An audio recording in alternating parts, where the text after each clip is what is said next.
कराड मतमोजणी केंद्रावर कर्मचारी मोबाईल घेऊन जात असल्याचं समोर आलंय। कर्मचारी रेनकोट मध्ये लपवून मोबाईल नेत होता। कराडला पोलिसांनी कर्मचाऱ्याचं ओळखपत्र काढून घेतलेलं आहे। ओळखपत्र काढून कर्मचाऱ्याला मतमोजणी केंद्राबाहेर काढण्यात आलं।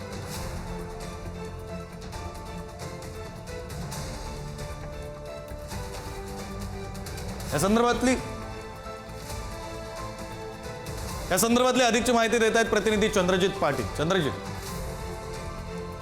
आज सातारा जिल्हा परिषदेच्या 12 आणि कराड पंचायत समितीच्या 24 जागांसाठी कराडच्या शासकीय धान्य गोडाऊनमध्ये काही वेळात मतमोजणीला प्रारंभ होणार आहे। या मतमोजणीसाठी 24 टेबलवर ईव्हीएम मशीनची मतमोजणी होणार आहे। त्या 12 टेबलवर टपाली मतांची मतमोजणी होणार आहे। यासाठी 235 कर्मचाऱ्यांची नियुक्ती करण्यात आली आहे।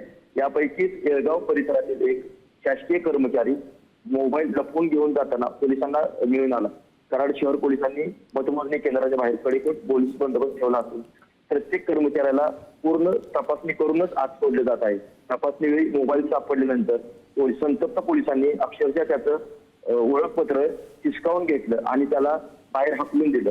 तसेच याची माहिती वरिष्ठांना कळवली असून सर्व कर्मचाऱ्यांना कोणत्याही नियमाचं उल्लंघन करू नये अशा सक्त सूचना निवडणूक निर्णय अधिकाऱ्यांनी दिल्या आहेत। धन्यवाद चंद्रजित दिलेल्या माहितीसाठी।